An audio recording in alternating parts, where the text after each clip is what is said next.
안녕하세요. 이것이 신앙고백이다의 시리즈 7권 중에 두 번째 책 돌트레이터 법규 5장 7항 5장의 주제가 성도의 견인이고요. 오늘 7항의 제목이 회개에 이르는 갱생에 관한 겁니다. 자, 그러면 먼저 본문을 읽어보면서 공부하도록 하겠습니다. 본문의 내용입니다. 7항 회개에 이르는 갱생.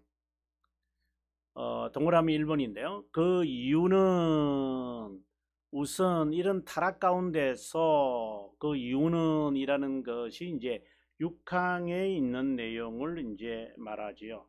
6항의 내용이 하나님께서 우리가 허약함으로 인해서 치명적인 죄, 성령 회방하는 죄까지 이르도록 쉽게 말해서 버려질 정도로, 물론 우리가 하나님의 적이기도 하고 인간의 그 허약 그리고 육체의 잔재로 인해서 또는 악의 삼총사 때문에 우리가 여러 죄들을 우리도 범하잖아요. 우리가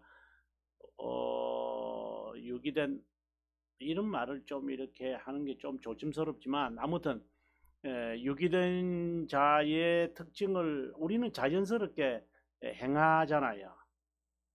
그렇다고 해서 그러니 나 구원파처럼 그래도 나는 선택된 자니까 구원받는다 이런 자랑을 하려고 제가 이 말을 하는 것은 아니라는 걸 아시리라고 생각이 듭니다만은, 아무튼 그런 정말 간신히 정말 힘들게 생존하려고 신앙 지키려고 애쓰는 그런 사람들을 하나님 버리지 않고 끝까지 보존한다, 이제 이 이야기잖아요.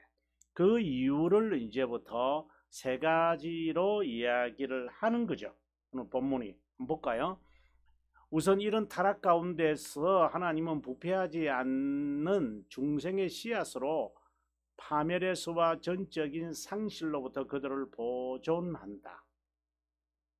예, 보존한다. 그 다음에 두 번째, 또다시 그분의 말씀과 영으로 회개하도록 확실하게 또 효과적으로 그들을 갱생시킨다. 자신의 죄들에 대해 진지하게 또 경건하게 슬퍼하게 한다. 두 번째. 세 번째입니다. 그들은 중보자의 보혈로 사면을 구하여 얻게 되고 믿음으로 말미암아 화해된 하나님의 호의를 다시금 경험하며 그분의 자비함을 순경하게 되고 더욱더 두려움과 떨림으로 그들의 구원을 이루도록 더욱 부지런히 힘쓰게 된다. 세 가지 이유를 이제 말하는데요. 자, 한번 봅니다. 제가 먼저 분석을 하겠습니다. 5장 7항은 인간 측면에서 볼 때 하나님께서 우리, 즉 선택된 자를 보호, 견인하는 구체적인 이유와 그 과정에 대한 법규다. 그게 세 가지 과정을 말하는데, 동그라미 1번에서는 성령 하나님이 선택된 자에게 심긴 중생에 관한 이야기. 그럼 두 번째 동그라미 2번에서는 그 사익을 깨닫게 하는 중생의 경험인 생명에 이르는 회개. 자, 그 다음에 세 번째는 거룩함을 이루어가는 결인과 참된 회개 등의 순서다. 자, 그렇다면 우리가 다시 한번 우리가 본다면 이렇게 되는 거죠. 자, 이런 중생이다. 이런 뭘까요? 중생의 생명에 이르는 회개다. 그 다음에 세 번째는 이거는 생명에 이르는 회개다. 그러면 이거는요, 참된 회개다. 무엇과 관련되어 있는데요? 견인과 관련되어 있는 것이다. 이렇게 우리가 먼저 분석할 수 있죠. 그러면 이제 다시 이제 본문으로 돌아와서 한번 제가 읽어보도록 하겠습니다. 이 법규는 마치 하이델베르그 교리 문답서 1문의 고백을 떠올린다. 이생의 삶과 죽음에서 가지는 유일한 위로에 관한 질문에 대한 답변은 구세주를 수용한다는 것.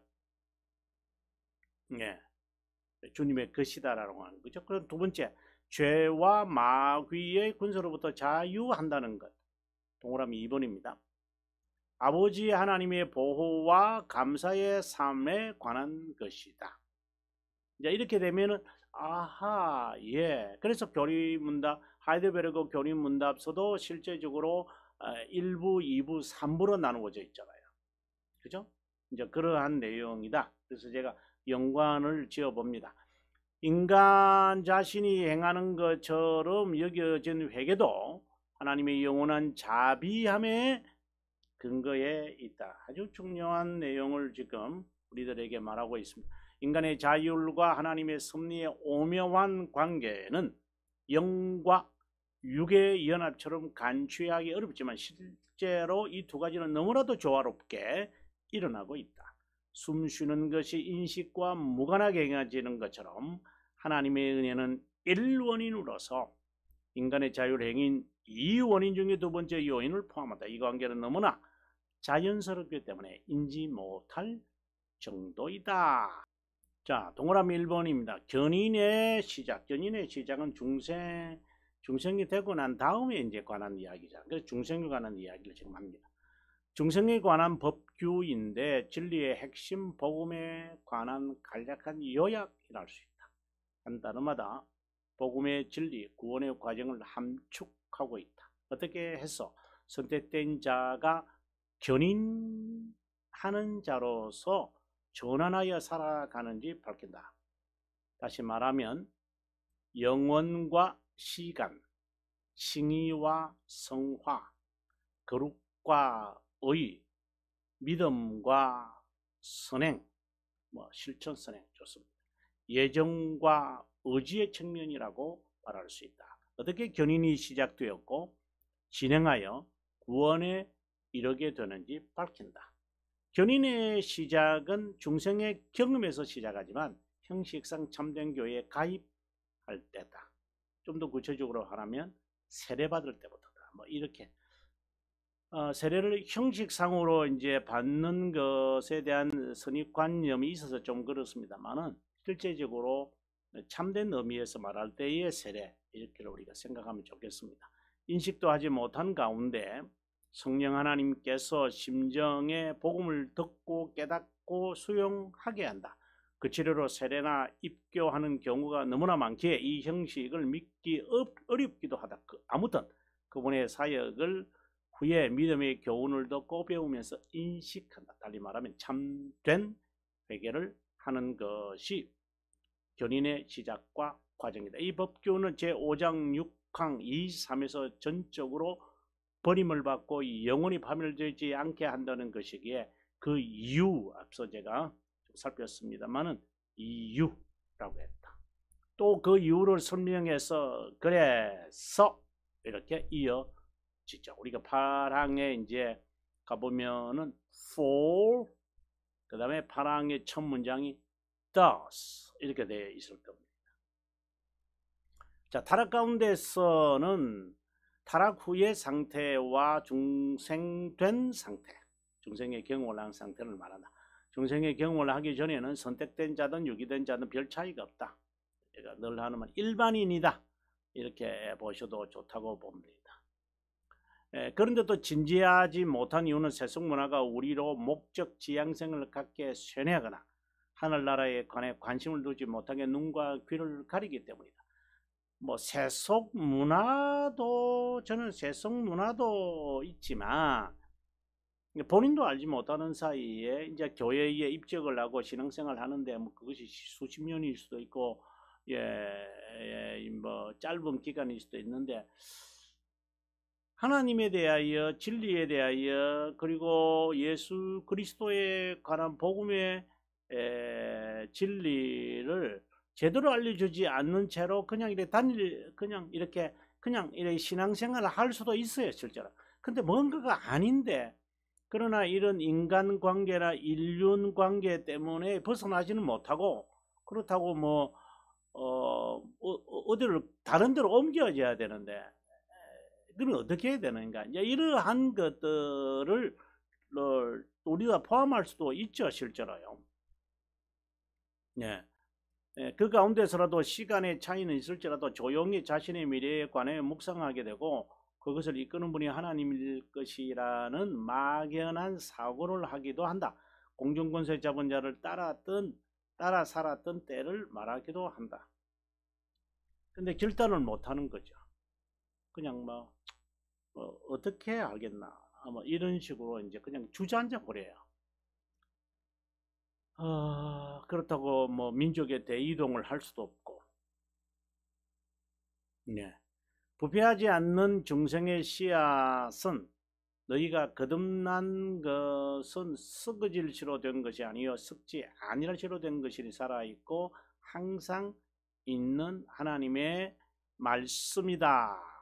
성령 하나님은 우리를 중생시킬 때 썩을 씨앗이 아닌 하나님의 말씀을 사용하고 이 말씀은 죄인에게 복음을 제시하고 회개하도록 부르고 그리스도를 믿게 한다. 반드시 썩지 않는 것이기 때문에요. 네, 생명력이 있는 거예요. 그래서 활력이 있다. active하다 이 말. living and active. 말씀이 우리의 심정, 뇌를 말하는 게 아닙니다, 여러분. 뇌에 있지 않고, 뇌에 있지 않고 이 브레인에 머물지 않고 이것이 우리의 그 심정, 제가 아주 강조하는 하트에 하나님의 이 말씀이 들어왔다면 이게 썩지 않는 하나님의 말씀이잖아요.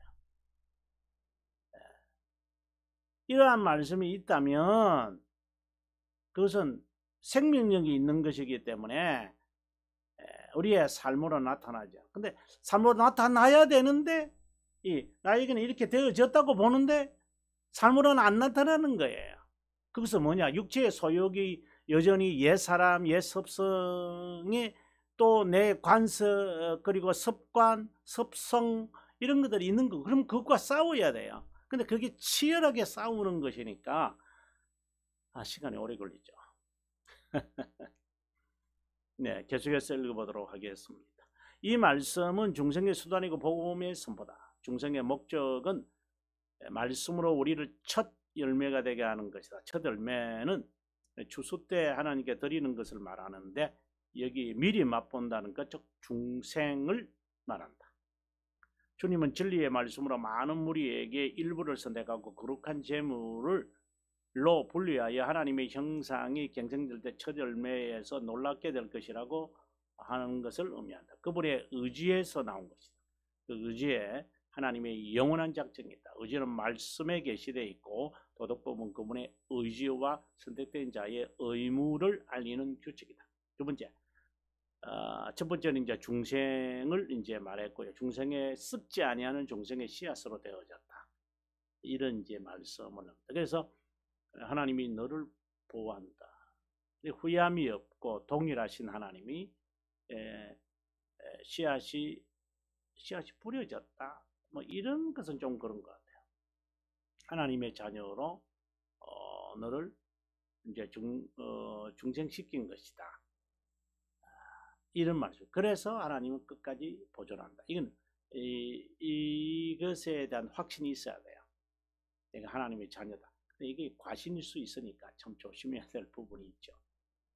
두 번째, 중생의 씨앗인 그 씨앗 싹에 대한 법이다. 어떻게 보면 중생의 과정이라고 할 수 있다. 그래서 생명에 이르는 회개다. 이 말을 제가 했던 거죠. 하나님의 영원한 작정이 그분의 의지에 있고 그것이 그분의 말씀에 계시되어 있다. 성령 하나님은 먼저 그 말씀으로 선택된 자에게 회개에 이르도록 갱생시킨다. 또 다른 회개, 중생의 경험, 네, 중생의 경험, 바로 생명에 이르는 회개를 말하는 거죠. 성령 하나님은 먼저 그 말씀으로 선택된 자가 회개에 이르도록 갱생한다. 타락 가운데 범죄한 죄들에 대해 진지하고 그리고 경건한 슬픔을 갖게 만든다. 이것을 우리는 생명에 이르는 회개다. 이 회개는 참된 회개와 사뭇 다르다.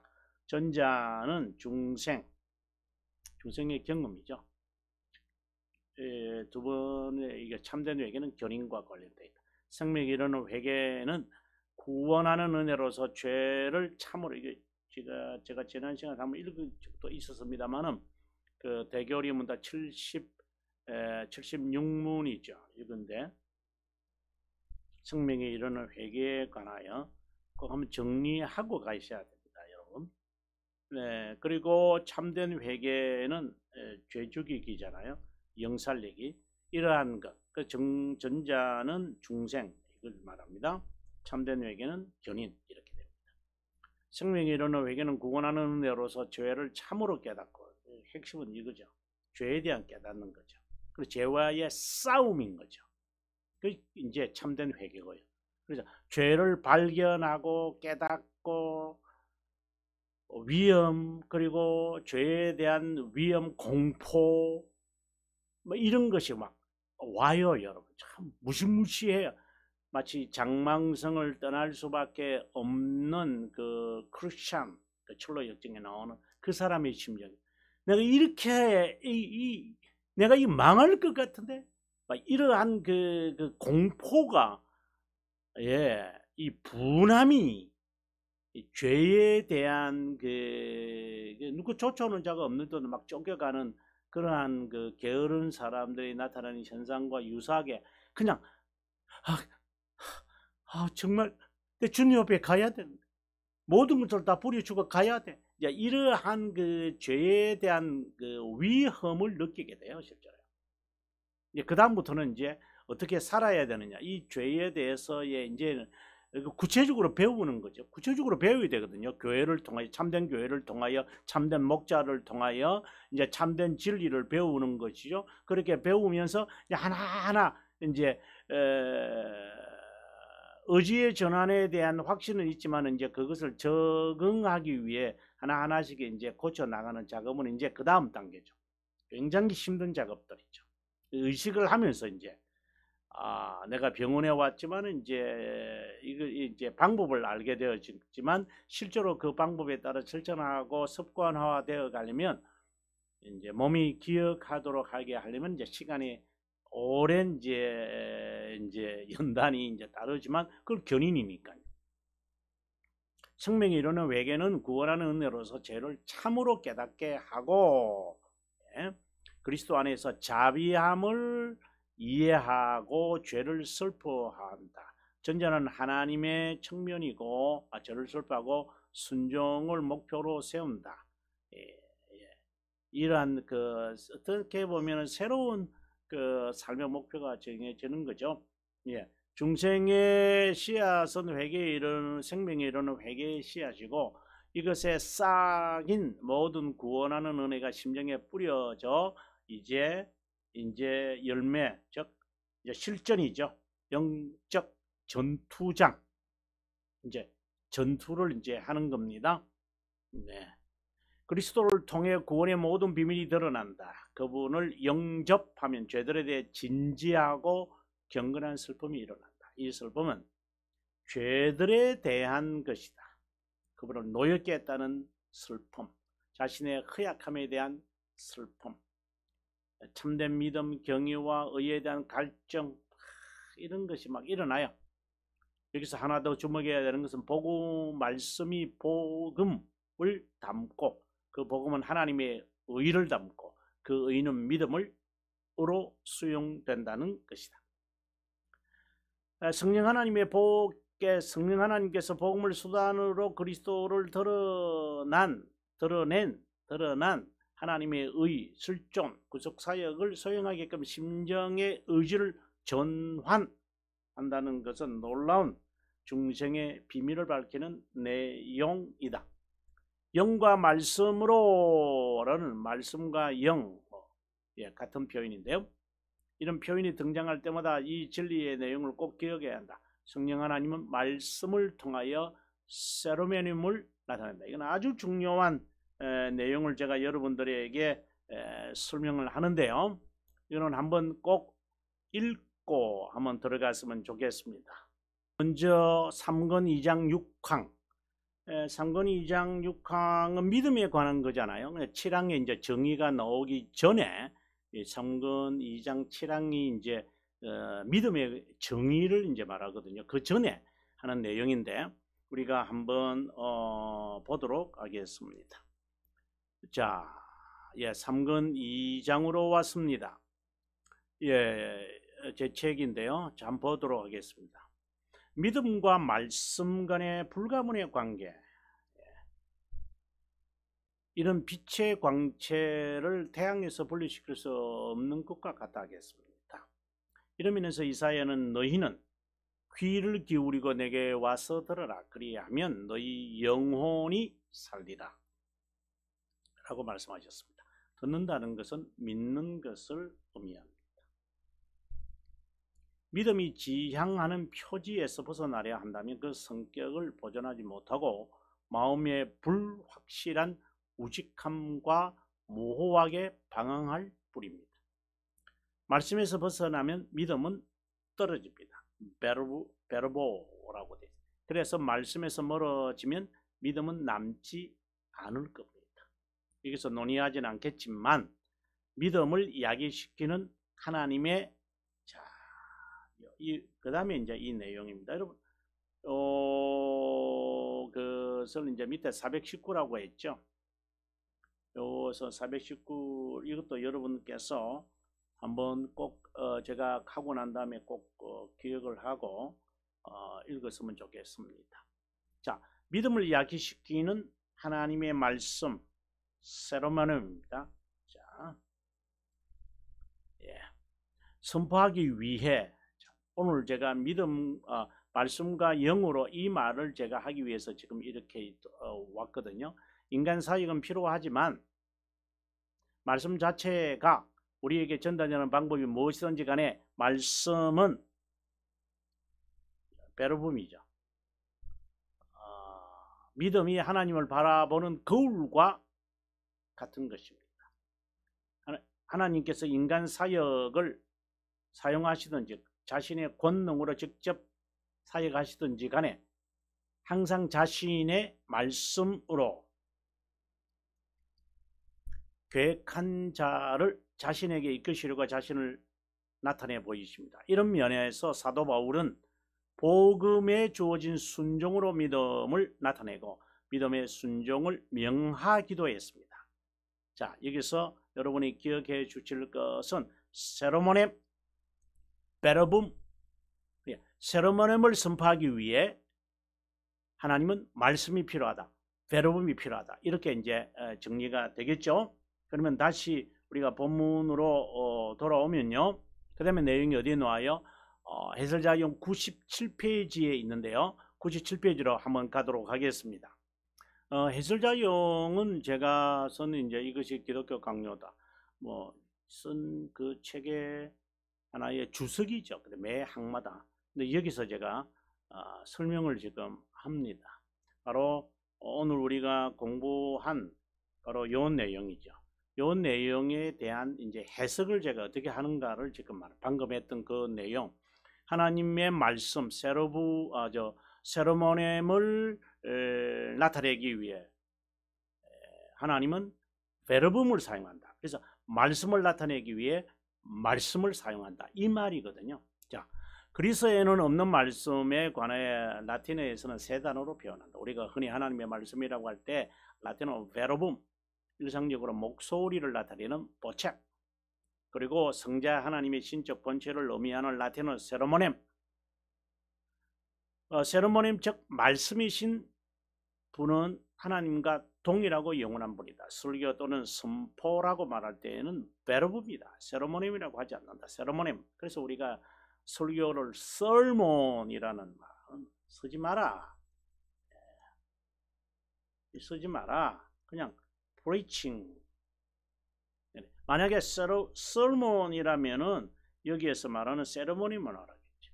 preaching 이렇게 한다면은 이제 여기에서 베르붐을 이제 말하겠죠. 그러면 여러분 조금 이제 이해가 되셨는지 모르겠습니다. 그러면 다시 본문으로 이제 돌아와서요. 네, 한번 우리 보겠습니다. 그 다음에 제가 이제 벨지카 161로 가라라고 되어 있잖아요, 여기에요. 이것도 한번 여러분 참고하시면서 한번 보도록 하겠습니다. 아주 중요한 개념을 여러분에게 알려드리기 때문입니다. 예, 사도 요한은 태초에 말씀이 있었고 그 말씀은 아버지와 구별된 하나님임을 밝힌다. 태초에 창세기 1장 1절처럼 특정한 기간의 시작을 의미하지 않고 영원을 의미한다. 여기서 말씀이라는 라틴의 베르붐이 아니라 영원한 말씀이신 세로몬입니다. 자, 일반적으로 말씀이라는 단어는 라틴어 세 종류, 이거는 방금 제가 설명을 했으니까 그냥 넘어가도록 하겠습니다. 세로모넴은 영원한 말씀이죠. 제2위격인 하나님을 말한다. 메신저의 말씀, 베르붐입니다. 청취자는 영원한 말씀을 만나야 한다. 아주 중요한 이야기를 제가 지금 했습니다. 메신저가 베르붐을 통하여 세로모넴을 만나게 해야 한다. 베르붐은 창조자 구속자를 의미한다. 이 베르붐은 성령 하나님의 동반자로 해서 구원의 모든 사역에 동참한다. 달리 말하면 성령은 베르붐 없이 역사하지 않는다. 아주 중요한 이야기를 제가 여러분들에게 이제 시팡 이제 설명을 여러분이 한번 강의를 이제 들어보시면 아마 이 부분을 제가 자세하게 설명을 하고 있을 겁니다만은, 네, 우리가 이 부분을 좀 이해하기 위해서 칼빈 선생이 1권 13장 삼위일체를 설명할 때 요 했던 내용이 있는데 제가 한번 여러분에게 좀 설명해 드릴게요. 갑작스럽게 이런 말을 들으면 여러분께서 잘 이해가 안 된다 이제 이렇게 말씀하실 거예요. 네, 기독교 강요 1권 13장 7항 꼭 제 책을 보시지 않더라도 일반 다른 분들이 번역한 책을 참고하셔서 좀 더 보완하셔도 저는 괜찮다고 봅니다. 자, 성자 하나님의 신성에 관한 이야기입니다. 자, 하나님의 말씀의 의미가 뭔가? 이렇게 말합니다. 성자와 성령의 신성을 증명하고 서로 어떻게 다른지 살펴야겠습니다. 하나님의 말씀, 베르붐이죠. 지금 우리가 보고 있습니다. 성경에서 우리 앞에 제시될 때 공중에 떠돌아다니는 무상하고 덧없는 보챔 일 뿐이라고 상상하는 것과 하나님으로부터 족장과 모든 선지자에게 전달된 것으로 상상하는 것은 정말 어리석기 짝이 없습니다. 만일 하나님과 영속적으로 거하는 지혜이십니다. 그 지혜로 모든 신탁과 예언은 영감받습니다. 베드로가 증거한 것처럼 초대 선지자들은 사도들처럼 그리스도의 영으로 말했고 그들을 이어 모든 자도 하나님의 하늘 교리의 사역자였습니다. 자, 잘 보십시오. 그리스도께서 아직 명시되지 않았기에 그 말씀이 세레모니입니다. 모든 세대전의 성부로부터 태어났다고 이해해야 합니다. 선지자들은 성령의 기관들이었는데 그 성령이 그 말씀에 속했다면 그 말씀은 참된 하나님이셨음이 틀림없습니다. 모세는 그 말씀을 매개자라고 했습니다. 창조시에 빛이 있으라라는 말씀 보챔을 단순히 명령으로 말해서는 안 됩니다. 세상은 성자에 의해 창조되었고 그분은 자신의 권능의 베르붐으로 만물을 유지하신 분으로 말해야 됩니다. 우리는 여기서 말씀에 성령의 이끈 성령의 끄덕이거나 명령으로 사용되었고 성자는 성부의 영원하고 본질적인 세로모 여러분 글이 좀 안 나타나서 제가 올리겠습니다. 네, 그래서 세상을 세우실 때 자, 세로모입니다. 성자는 세로모입니다. 성자는 세로모입니다. 그래서 세상을 세우실 때 성자는 성부와 지속적으로 함께 사역하였고 하나님은 말씀으로 사역의 특별한 부분을 담당하셨기에 바로 예수 그리스도를 말합니다. 사역하기에 함께 사역하신 것이라고 볼 수 있습니다. 이런 면에서 사도 요한은 태초부터 말씀이 바로 세로모님이죠. 이렇게 쓸게요. 세로모님이죠. 세로모님이 함께 하셨다고 말합니다. 하늘에서 온 계시가 베르비라고 불리기에 모든 신탁의 원천인 본질적인 말씀, 베르붐은 가장 높은 위치에 있는 겁니다. 이 말씀은 하나님과 동일하고 영원하실 뿐만 아니라 하나님이십니다. 여러분 계속해서 보시면 어떤 그릇된 자들은 하나님께서 세상을 창조하시고자 자신의 신성한 입을 여셨을 때 비로소 세로모님이 존재했다고 합니다. 바로 제2위격의 하나님을 말합니다. 아닙니다. 그래서 말씀은 하나님에 의해 영원토록 태어났고 영원토록 함께 하셨다고 하는 겁니다. 이런 방법으로 그분의 참된 본질을 확립하고 있습니다. 우리가 말씀을 말할 때에 구분해야 한다는 것을 지금 이야기하고 있는 겁니다. 자, 그러면 본문으로 돌아오겠습니다. 자, 본문 826페이지입니다. 여러분 기억하시고요. 826페이지 하도 우리가 여행을 다니고 나니까 여러분께서 헷갈릴 수도 있는데, 자, 다시 봅니다. 성령 하나님은 말씀을 통해, 말씀의 사역자를 말하죠. 프리칭이라고 그냥 이해하시는 가장 좋습니다. 아니면 바이블이라고도 좋습니다. 말씀을 드러내므로 제2위격의 하나님이십니다. 이 세상에서 자신의 자녀를 교회로 부릅니다. 여기서 하나 짚고 가고 싶은 것은 영과 말씀으로 회개하게 한다 할 때 성령과 성경으로 제한된 개념을 가지거나 성령 하나님의 사역이 성경에만 제한된다고 여기서는 안 됩니다. 그렇다고 해서 직통계시를 지금 제가 말하려고 하는 것은 아니라는 것은 여러분 충분히 아시죠? 오히려 성령 하나님께서 말씀이신 세로모님입니다. 여기서 말하는 것은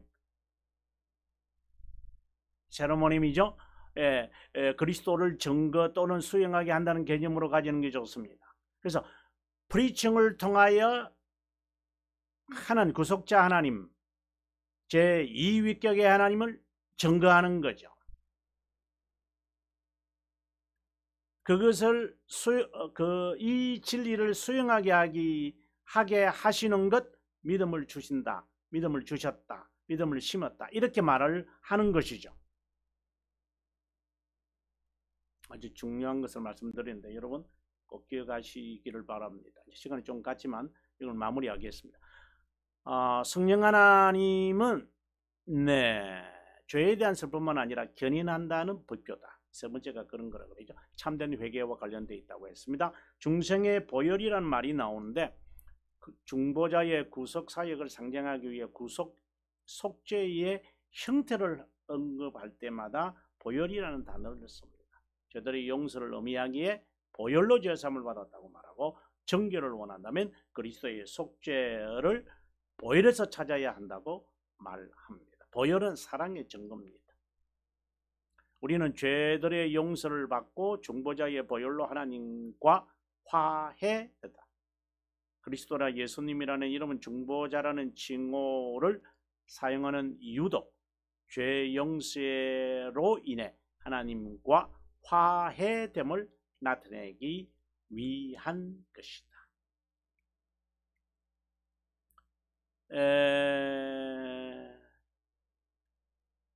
아주 중요한 이야기인데요. 시간이 많이 가서 뭐 그렇다고 이 부분 좀 시간 가더라도 여러분께서 좀 따라와 주면 좋겠는데요. 중보자 보혈에 관한 이야기, 하나님과 화해되었다. 이 부분요. 계속해서 읽겠습니다. 증인은 죄들의 용서, 화해와 의의 증거로 구성되어 있다. 중보자는 우리를 대신하여 속죄 제물이 되고 정의를 만족하여 의를 우리에게 증가하였다. 이로써 중생된 자는 하나님과의 교제가 회복된 것이다. 중보자의 보혈이 죄들을 용서하고 그 용서는 어렵게 여겨지게 한 것이고 어렵다 여겨짐으로 하나님과 화해된 것이다. 그래서 칭의에 대한 요소에서 기억되는 것은 우리가 여기 의의 증가, 화해, 죄들의 용서 이렇게 이제 세 가지를 제가 설명을 하곤 합니다. 정말 중요한 내용이 나오는데 여러분 꼭 이 부분 방금 우리가 읽기도 했습니다만은 벨지카 신앙고백서 267, 443 꼭 한번 읽으시면 좋겠고요. 그 결과 하나님의 호의를 다시금 경험한다.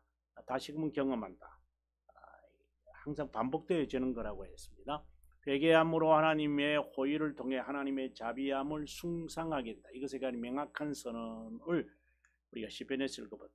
여호와여 나를 반기시는 때에 내가 주께 기도하오니 하나님의 많은 인자, 자비함을 말하죠. 구원의 진리로 내게 응답하소서. 여호와의 인자하심이 선하시오니 내게 응답하시며 주의 많은 긍휼을 따라 내게 돌이키소서. 하나님의 자비함은 항상 제가 여러분들에게 설명하지요. 항상 영원성이다. 논리한다. 이 말을 제가 합니다. 그분의 기쁨에서 나온다. 이 자비함에 대해서 여러 설명을 합니다. 이 부분도 여러분 꼭 읽으셔서 정리되었으면 좋겠습니다. 네. 다음 시간에 우리가 이제 가게 됩니다만은 좀 자세하게 제가 하나님의 자비함에 대한 여러 내용들을 이렇게 자세하게 있는데 여러분 하나하나 이제 찾으셔서 정리되어져야 할 필요성이 있다고 봅니다.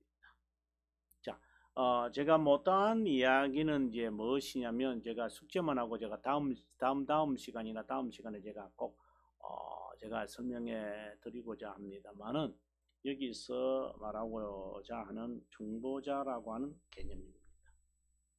중보자라는 칭호, 예수나 그리스도라고 하는 이름과 중보자라는 칭호를 사용하는 이유도 죄 용서로 인해 하나님과 화해되었다. 왜 중보자의 보혈이라고 하느냐?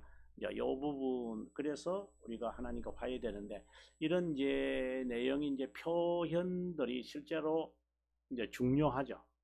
그것에 대해서 제가 이제 하이델베르그에서 이제 하이델베르그를 가보면은 중보자, 그리스도, 예수, 주님, 양자 이런 용어들을 참 중요하게 보잖아요. 그죠? 44문까지요. 29문에서 이제 34문까지 계속해서 그런 질문이 나오는데 그 부분에서 제가 여러분에게 자세하게 설명하도록 하겠습니다. 자, 시청해 주셔서 감사하고요. 저는 다음 시간에 뵙도록 하겠습니다. 평안한 하루 보내시길 바랍니다.